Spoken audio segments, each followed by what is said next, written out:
오늘 함께 나누시는 말씀은 시편 56편 되겠습니다. 시편 56편 1절부터 11절까지 말씀인데 13절까지 한 장을 다 읽도록 하겠습니다. 시편 56편 1절부터 13절까지 되겠습니다. 찾으신 줄로 알고 1절을 먼저 읽겠습니다. 하나님이여 내게 은혜를 베푸소서. 사람이 나를 삼키려고 종일 치며 압제하나이다.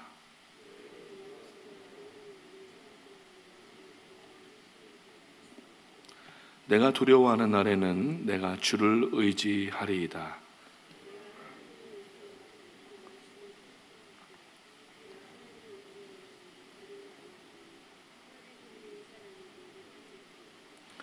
그들이 종일 내 말을 곡해하며 나를 치는 그들의 모든 생각은 사악이라.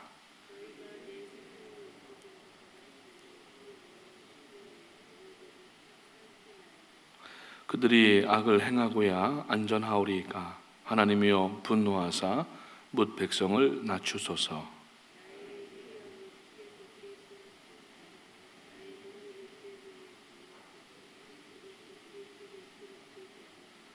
내가 아뢰는 날에 내 원수들이 물러가리니 이것으로 하나님이 내 편이심을 내가 아나이다.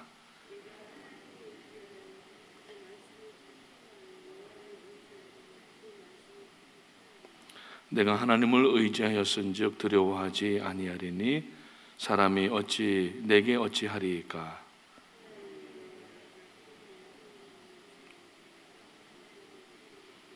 같이 읽습니다. 주께서 내 생명을 사망에서 건지셨습니다.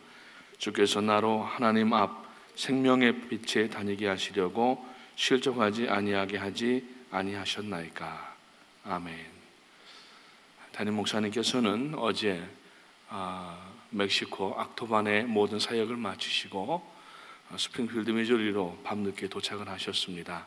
이제 오늘 아침 7시부터 회의가 시작이 되는데 위에서 기도해 주시고, 지금 많이 피곤하신 가운데 있습니다. 위에서 기도해 주시고 수요일 날 밤에 뉴욕으로 돌아오시게 되는데 남은 여정을 위하여서 계속해서 기도해 주시기를 바랍니다. 오늘 이 본문 말씀은 다윗이 이제 사울을 피하여서 블레셋 지역으로 망명하였을 때 지은 시입니다. 그의 생애에서 가장 위험하고 가장 긴박하고 참 어디 마음 둘 데 없고 몸 둘 데 없는 그러한 상황이었는데, 오늘 이 시편 56편 전편에 그 다급한 마음이 드러나는 것을 볼 수가 있습니다. 1절 시작하는 말씀이 사람이 나를 삼키려고 종일 치며 압제하나이다 라고 하나님 앞에 지금 나와서 무릎을 꿇었습니다. 2절 말씀을 보니까 내 원수가 종일 나를 삼키려 하여 나를 교만하게 치는 자들이 많다고 이렇게 말씀을 하고 있고, 3절에는 내가 두려워하는 날에는 내가 주를 의지하리이다 라고 말씀을 합니다. 특히 주를 의지한다고 하는 표현이 이 시편 56편 가운데 보면은 4번이나 나옵니다. 3절에 나오고 4절에 나오고 또 10절과 11절에 나오면서 지금 두렵고 떨리는 그러한 상황인데 의식적으로 어떤 자기 의도적으로 자꾸 주를 의지하면서 세상이 주는 그 두려움 가운데에서 벗어나고자 하는 그러한 것을 볼 수가 있습니다. 오늘 집사님도 기도하시면서 우리가 오늘 많은 문제를 가지고 주님 앞에 나왔다고 기도하셨습니다. 우리가 해결할 수 없는 것 같은 문제가 있습니다. 이민자들로서 우리가 이민 생활하면서 참 어떻게 보면은 다급하고 어디 말도 잘 통하지 않고 또 일은 진행해 나가야 되겠지만은 방법을 잘 몰라서 어려울 때가 얼마나 많이 있습니까? 어쩌면은 느낌이 하나님께서 우리들의 출구를 다 막으시는 것 같은 그러한 느낌이 들 때도 있고, 하지만은 오늘 이 본문 시편 56편에서 마지막 부분에 가서 보게 되면은 다윗이 한 가지를 발견하게 되는데, 그것은 하나님만 의지하게 하려고 하는 은혜가 자기의 고난 가운데 담겨 있다고 고백하는 것입니다. 오늘 우리 이민 생활 가운데 사실 이민자들의 간증 혹은 이민자들의 이 생활은 한국에 계신 분들보다 한 2배는 더 많을 겁니다. 조그만 이 가슴이지만은 요 한 뼘밖에 안 되는 가슴 속에 아마 대하소설을 써도 몇 권을 아마 썼을 것이고 몇 지를 썼을 것입니다. 참 말 못할 만한 그러한 고민과 갈등, 그리고 또 눈물 나는 일들, 밤에 이불 뒤집어 쓰고 답답해서 눈물을 우리가 훔쳐내던 그러한 일들이 여러분들 다 있으실 줄 알고, 혹시 지금도 그러한 가운데 있는 분들이 계시다고 하면은 오늘 이 시편 56편을 통하여서 주님 앞에 무릎 꿇게 되시기를 주님의 이름으로 축복합니다. 오늘 이 본문에서 하시는 말씀은 뭡니까? 첫 번째, 두려워하지 말라는 겁니다. 두려워하지 말라. 이 본문을 계속 어제 이제 사무실에 잠깐 나왔다가 읽으면서 이런 마음이 들었습니다. 이 다윗이 지금 적들로 인하여서 우겨 싸움을 당하고 다윗의 목숨을 지금 노리고 있는 이러한 상황입니다. 우리가 당하고 있는 어떤 재정적인 또 건강적인, 물론 건강도 나중에 생명과 직관되는 일이지만은 그러한 이 상황이 아니라 지금 사울이 군대를 풀어가지고 죽이려고 하는 그러한 순간 가운데 조금이라도 노출되면은 바로 추격자가 쫓아와서 죽이려고 하는, 그래서 1절 말씀에 보니까 하나님이여 내게 은혜를 베푸소서 사람이 나를 삼키려고 종일 치며 압제하나이다, 이렇게 고백하고 있는 것을 볼 수가 있습니다. 그런데 참 재미있는 아이러니한 사실은 이러한 가운데 있으면서 다윗이 사람을 두려워하지 않겠다는 그러한 고백을 하는 것입니다. 그 이유는 뭐냐면은 하나님을 반대로 의지했기 때문입니다. 사람을 의지하면은 사람이 두렵습니다만 하나님을 의지하면 하나님이 더 두려운 분인 줄 알게 되고 하나님이 더 경외할 분인 줄 우리가 알게 됩니다. 요새야 지금 금방에 가면은 다 전자저울을 놓고 아주 세미한 무게까지 이 전자저울로 이 금이나 이러한 여러 가지 폐물들의 무게를 재지만 얼마 전까지만 해도 한국에 보면은 천칭저울이라고 하는 게 있었습니다. 그래서 가운데를 붙잡고 양쪽에 이렇게 줄 3개씩 내려와서 동그랗게 생긴 이 받침이 있고, 여기에 이제 예를 들어서 금 한 돈을 올려놓게 되면은 금 한 돈과 똑같은 무게를 가진 추를 올려놓습니다. 그러면은 똑같은 무게일 경우에는 이렇게 이제 평형을 유지하면서 이게 한 돈이구나 하는 그러한 계측을 하게 되는데, 그래서 천칭저울이라고 합니다. 근데 이 천칭저울은 특징이 한쪽이 올라가면은 한쪽이 내려가게 되어 있는 거고, 반대편이 내려가게 되면은 무거우면은 반대편은 올라가게 되는 겁니다.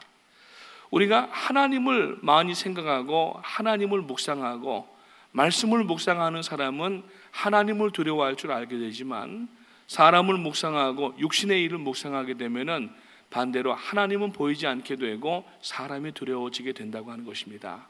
반드시 이 둘 중에 하나를 누군가 우리가 생각을 하고 있는 것인데, 우리는 하나님을 바라보면서 하나님을 두려워할 줄 알아야 되는 것인데, 사람이 자기를 죽이려고 하는 이러한 순간 가운데에, 그래서 다윗은 의도적으로 자기가 지금 두려워하는 대상은 사람이 아니라 하나님이라고 고백을 하고 있는 것입니다. 그래서 4절 말씀에 보니까 내가 하나님을 의지하였은즉 두려워하지 아니하리니 혈육을 가진 사람이 내게 어찌하리이까 라고 하면서 하나님이 여호와 하나님이신 것을 고백을 하고 있고, 11절 말씀에도 보게 되니까 내가 하나님을 의지하였은즉 두려워하지 아니하리니 사람이 내게 어찌하리이까 라고 이렇게 고백을 하고 있습니다. 참 이것은 어떻게 보면은 역설적인 그러한 다윗의 이 속마음을 드러내놓는 장면입니다. 그러나 이 시편은 하나님 앞에 지금 드리는 기도의 내용이기 때문에 자기의 그 내면을 드러내놓는 것인데, 사람을 두려워하지 않고 하나님을 두려워한다고 하는 것은 우리가 심리적으로 볼 때에 사람으로 인하여서 두려운 상황 가운데 지금 빠져 있다고 하는 것을 이렇게 피력을 하고 있는 것입니다. 다윗이 어떤 사람입니까? 왕 아닙니까? 막강한 권력과 이러한 그 일들이 있었지만은, 그러나 사울 앞에서는 작아지는 모습입니다. 사울의 칼의 위협 앞에서 두려워하지 않을 수가 없었던 것을 지금 하나님 앞에 고백을 하면서, 그럼에도 불구하고 입술로 나오는 그러한 시인은 믿음의 시인을 하면서 내가 사람을 두려워하지 않고 하나님을 두려워하겠다고 하는 의도적이고 의식적인 고백을 하고 있다고 하는 것입니다. 여기서 우리가 한 가지 찾아볼 수 있는 것은, 오늘 우리가 이민자들로서 여러 가지 환경과 또 재정적인 상황과 건강과 또 여러 가지 그러한 상황들 가운데에서 쫓기는 그러한 마음을 가지실 때가 있지만은, 그러나 두려워하는 것은 우리가 하나님을 두려워하는 마음을 가지고 하나님 앞에 올바로 설 때에 하나님께서 그 상황을 반드시, 오늘 이 말씀 가운데 보니까 뭐라고 말씀합니까? 8절 말씀에 나의 유리함을 주께서 계수하셨사오니 나의 눈물을 주의 병에 담으소서. 이것이 주의 책에 기록되지 아니었나이까 하면서 자기의 억울하고 답답한 심정을 사람에게 나가서 그것을 털어놓고 사람으로 위로받지 않으려고 하고 하나님 앞에 나와서 하나님 앞에 지금 자기의 속내를 다 드러내면서 하나님 나를 도와주시옵소서 하는 이러한 말씀을 올리고 있는 겁니다. 그러면서 내가 여호와 하나님만 의지하리이다, 여호와 하나님만 두려워하나이다, 이렇게 고백을 합니다. 우리가 지금 어려운 일들이 있으신 분들, 우리가 어려운 일들을 누구나 다 지나가죠. 어려움이 없는 분이 아마 이 자리에 한 분도 없으실 겁니다. 꼬마 아이들도 고민이 있고 어려움이 있다고 얘기하니까요. 언젠가 말씀을 드렸지만은 예전에 한국에서 주일학교 전도사 시절에 설교를 하면서 아이들에게 어린이 여러분 고민 있는 사람 한번 손들어 보세요 했더니 한 200~300명 되는 아이들이 다 손들어요. 이제 국민학교 1학년 아이까지 손들더라고요. 나름대로 다 고민이 있습니다. 우리가 지금 이 예배당 안에 있는 모든 사람들이 자기가 느끼는 그러한 이 어떤 양과 질에 있어서 자기의 벅찬 고민이 있다는 얘기입니다. 그러나 그러한 고민할 만한 상황이 되어도 입술로 나오는 말은 우리가 사람을 의지하는 것이 아니라 하나님을 의지한다고 하는 고백이 나와야 될 줄로 믿으시기를 주님의 이름으로 축복합니다. 하나님을 두려워하십시오. 그리고 오늘 이 본문 8절 말씀 조금 전에 읽어드린 데에서 나의 유리함을 주께서 계수하셨사오니, 그러니까 여러분, 하나님은 우리를 눈동자와 지키시는 하나님이신데, 우리의 마음의 심령 깊은 곳까지 감찰하시는 하나님이신데, 우리가 잘못하고 죄 지는 것만 지켜보시는 하나님이 아니시라 우리의 어렵고 답답하고 참 돌파구가 없어 보이는 그런 상황 가운데에도 하나님은 우리에게서 눈을 떼지 아니하시고 이것을 다 지켜보고 계신다는 얘기입니다. 그러면서 우리가 그 어려운 가운데에도 불신앙과 비도덕적인 것과 잘못된 일들 가운데 우리를 맡기지 아니하고 믿음으로 살려고 애쓰고 발버둥치고 하나님만 붙잡으려고 하는 그 일들을 감당하게 되면은 하나님께서 우리의 눈물을 하나님의 병에, 주의 병에 담고 이것을 하나님께서 보응하신다고 하는 그런 마음을 우리가 가져야 된다고 하는 겁니다. 나를 지금 재정적으로나 모든 면에 있어서 어렵게 만드는 그 사람을 생각하지 마시고 하나님이 나를 나되게 하기 위하여서 오늘 이 환난과 또 고난 가운데에서 나를 정금과 같은 믿음으로 새롭게 하시려고 하는 하나님의 마음을 다시 한번 기억하시기를 주님의 이름으로 축원합니다. 그래서 주님께서 마태복음 10장 28절 말씀에서 몸은 죽여도 영혼은 능히 죽이지 못하는 자들을 두려워 말고 오직 몸과 영혼을 능히 지옥에서 멸하실 수 있는 이를 두려워하라. 그러니까 하나님을 두려워하라고 말씀을 하고 있습니다. 사람을 두려워하는 것은 우리가 두려워할 진정한 대상이 아니고 지금도 우리를 지켜보고 계시고 우리를 지금도 체휼하시고 우리를 위하여서 참 기다리시고 역사하시는 하나님만 바라보시는 이 아침 되시기를 주님의 이름으로 축복합니다. 인생의 어려운 일들 또 힘든 일들 참 아침 안개와 같은 것이라고 성경은 말씀합니다. 아침 안개가 아무리 진하게 끼어도 여러분 해만 떠오르면 그 안개는 금세 사라집니다. 뉴욕은 안개가 그렇게 많이 끼지 않지만은 저쪽 위스콘신이라든지 추운 지방은 이제 특히 봄철이 되면은 겨울이 지나가면서 땅이 아직 차가운데 위에 따뜻한 바람이 오게 되면은 이것이 부딪혀서 정말 아주 그냥 깜깜한 그러한 새벽 안개가 끼게 됩니다. 자동차 헤드라이트 자체도 켜지를 못해요. 왜냐하면은 불빛이 그 안개에 비춰가지고서 더 눈을 부시게 하기 때문에 그 헤드라이트 하이빔을 켜지를 못할 정도입니다. 그러나 불을 켜놓고서 조금씩 나가게 되면은, 우리가 만약에 예를 들어서 안개 속에서 5m 앞을 본다고 하면은 5m를 지나가면은 다시 또 5m가 보이게 되고, 천천히 가기만 하면은 안전하게 갈 수가 있다는 얘기입니다. 그렇게 아주 그냥 새카맣게 낀 아침 새벽 안개도 해만 떠오르기 시작하면은 그 안개가 온데간데 없이 다 사라지는 것입니다. 오늘 우리가 인생의 아침 안개와 같은 어려운 그러한 환난과 고난을 만나시지만은 두려워하지 마시고 일단 인생을 서행하십시오. 천천히 가시는데 무엇을 의지하시느냐 하면은 바로 말씀을 의지하셔서, 우리가 지나간 만큼 나가면은 주님께서 또 그 앞을 보게 하시고, 말씀을 읽으며 나가면은 비록 우리가 여러분 눈은 감긴 것 같지만은, 앞이 아무것도 보이지 않지만은, 내가 해결할 수 없는 문제 같지만은 말씀을 읽으며 나가면은 바로 그 앞이 보이게 되고, 결국에는 하나님의 말씀을 의지하며 나갈 때에 안전한 포구에 다다를 수 있도록 하나님은 우리를 인도하십니다. 그래서 우리는 여러분 말씀으로 돌아가야 됩니다. 어렵고 힘들 때일수록 말씀으로 돌아가야 됩니다. 비행기를 조종하는 이 비행기 조종사 학교에 가게 되면은 특별한 모자를 씌운답니다. 그래서 이 모자를 쓰는데 이 모자가 양쪽이 다 가려지고 위에도 가려지는데 각도 자체도 이렇게 내려와 있다는 거예요. 뭘 보게 하려고 하면은 그 비행기 앞에 있는 계기판을 보게 하는 겁니다. 여러분 아무리 숙련된 조종사라 할지라도, 비행 시간이 수만 시간이 넘는 베테랑이라 할지라도, 비행기가 공중에 올라갔을 때에 헤이지 컨디션, 즉 안개와 같이 뿌연 것들이 앞에 끼게 되면은 이게 바다인지 하늘인지 구분이 안 간답니다. 아무리 좋은 눈을 가져도 이것을 육안으로 판단할 수가 없다는 거예요. 그리고 착각 현상이 일어나서 자기가 계기판을 보지 않으면은 올라가는 것 같지만은 실제로 비행기는 내려가고 있는 그러한 사실이 있답니다.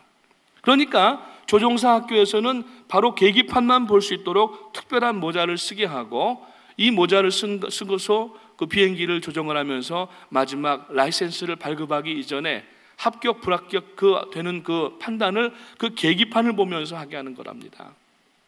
만약에 이 계기판을 이 모자를 벗어 던지게 되면은 사람이 두려우니까 자꾸 앞에만 본답니다.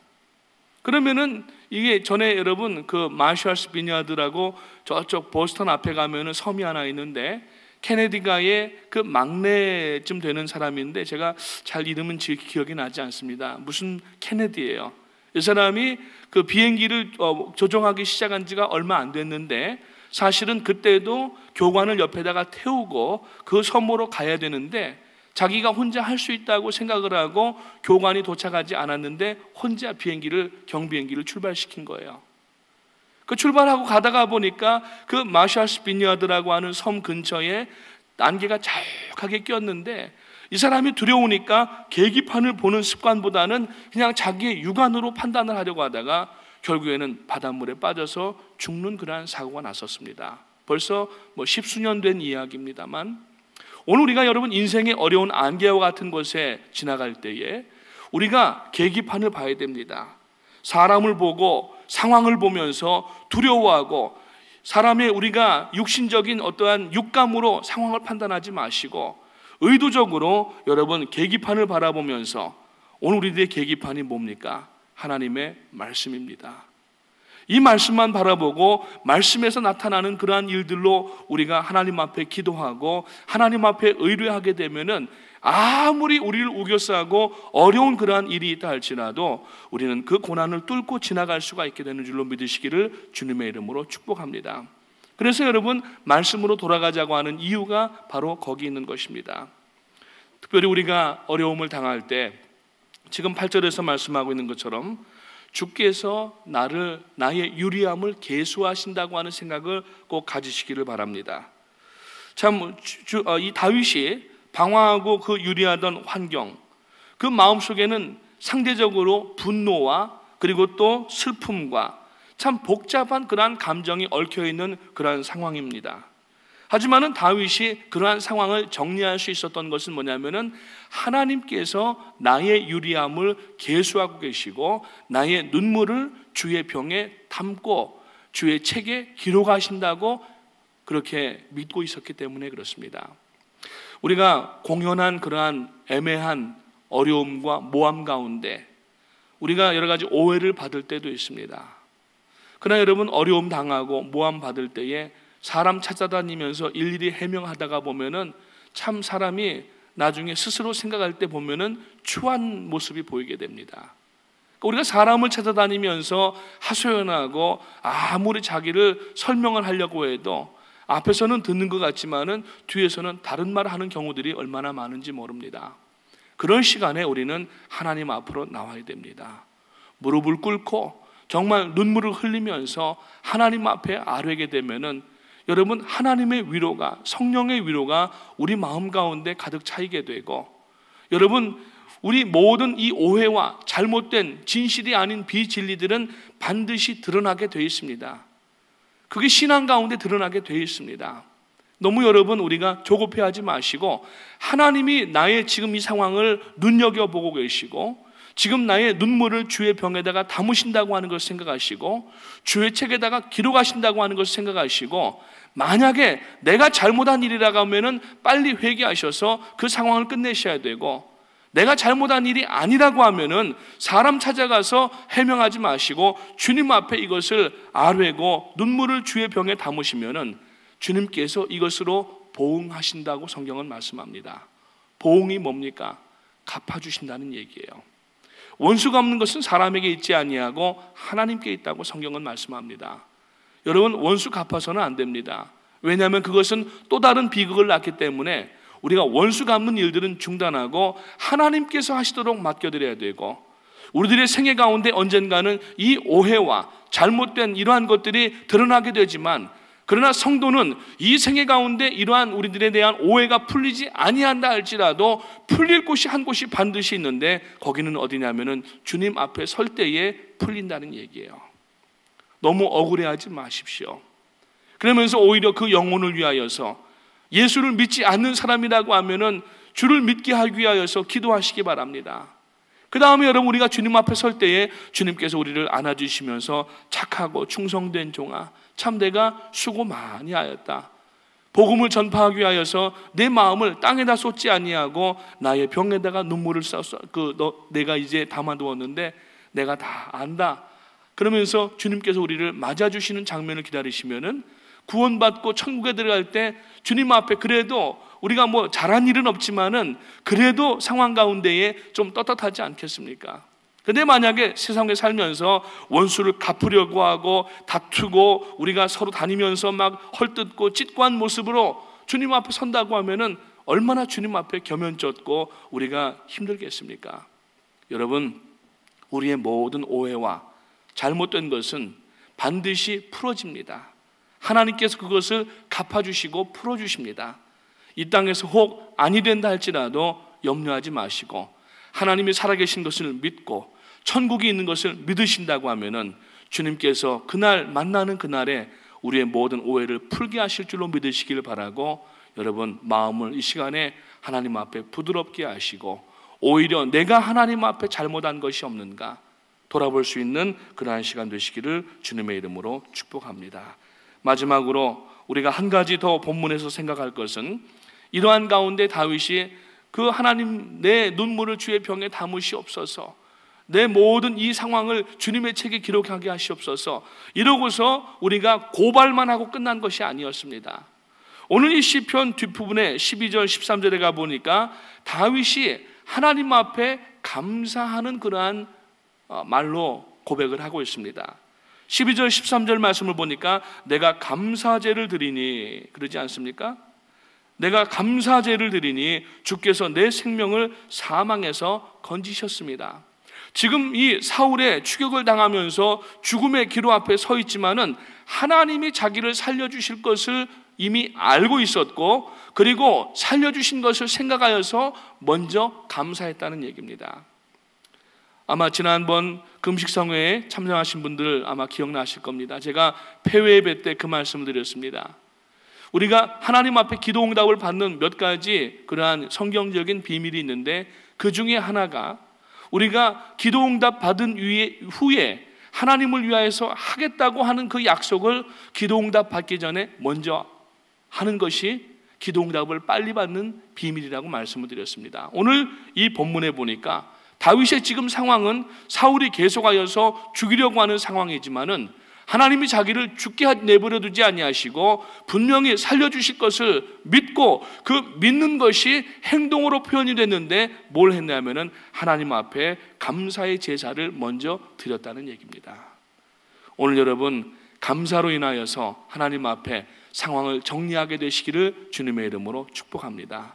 이 아침에 엎드려서 기도하실 때에 고발하는 기도하지 마십시오. 하나님, 저 사람이 나에 대해서 어렵게 했습니다. 그렇게 하지 마시고, 하나님, 이 상황 가운데 제가 하나님 앞에 회개해야 될 내용이 무엇입니까?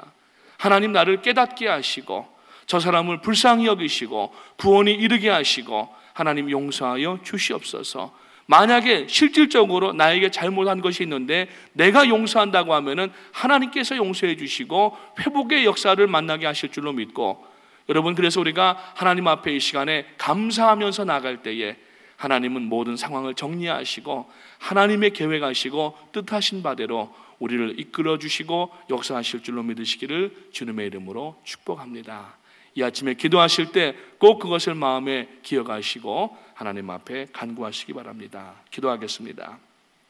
하나님, 은혜를 감사합니다. 오늘 다윗이 사울에게 쫓기면서 생명의 위협을 한두 번이 받은 것이 아닌데 하루 종일 나를 죽이려고 압제한다고 하나님 앞에 말씀하면서, 그러나 여호와 하나님 계시기 때문에 자기가 하나님만 의지한다고 고백하는 이 다윗의 고백이 오늘 우리의 고백이 될 수 있도록 도와주시옵소서. 뿐만 아니라 오히려 하나님께서 나를 살리시고 구원하실 것이라고 하는 것을 먼저 믿고 하나님 앞에 감사를 드리는 다윗의 모습을 본받아서 오늘 환난과 역경 가운데 있지만 이 아침에 하나님 앞에 참소하고 고발하는 기도 대신에 감사하는 기도를 올려드려서 하나님 앞에 저희들의 눈물이 주의 병에 담겨지는 역사가 있게 하시고, 특별히 하나님께서 이 모든 상황들이 끝난 이후에 오히려 우리들의 믿음이 한 자락 더 자라나는 귀한 역사가 나타날 수 있도록 도와주시옵소서. 그래서 다윗이 시편 119편에서 고백하면서 내가 고난 당하기 전에는 그릇 행하였더니 이제는 주의 말씀을 지킨다고 고백하며 고난 당한 것이 내게 유익이라고 말씀하고 이 고난으로 인하여서 내가 율례를 배우게 되었다고 고백하는 것처럼 오늘 저희들이 이 고난의 시기도 하나님 앞에 레슨을 받는 현장이라는 것을 다시 한번 깨닫게 하시고 감사하며 나갈 때에 하나님 앞에 영광 돌리는 저희들의 생애와 믿음과 삶이 될 수 있도록 도와주시옵소서. 담임 목사님, 참으로 지난 주간에 멕시코에서 참 여러 가지 귀한 사역들로 지치고 피곤하신 가운데 이제 어젯밤 늦게 또 스프링필드에 도착하셨는데 주께서 이 아침에도 거뜬하게 일어나실 수 있는 건강을 허락하여 주시고 또 교단의 모든 회무들을 처리하실 때에 지혜와 총명을 허락하여 주셔서 하나님이여 언어적 장배와 장벽과 그 다음에 여러 가지 그 많은 그러한 일들 가운데에도 주님이여 새 힘을 주셔서 잘 감당하시고 돌아오실 수 있도록 인도하여 주시옵소서. 감사를 드려오며 우리 구주 예수님의 이름으로 기도하옵나이다. 아멘. 하늘에 계신 우리 아버지여, 이름이 거룩히 여김을 받으시오며 나라가 임하시오며 뜻이 하늘에서 이룬 것 같이 땅에서도 이루어지이다. 오늘 우리에게 일용할 양식을 주옵시고 우리가 우리에게 죄 지은 자를 사하여 준 것 같이 우리 죄를 사하여 주옵시고 우리를 시험에 들게 하지 마옵시고 다만 악에서 구하옵소서. 나라와 권세와 영광이 아버지께 영원히 있사옵나이다. 아멘.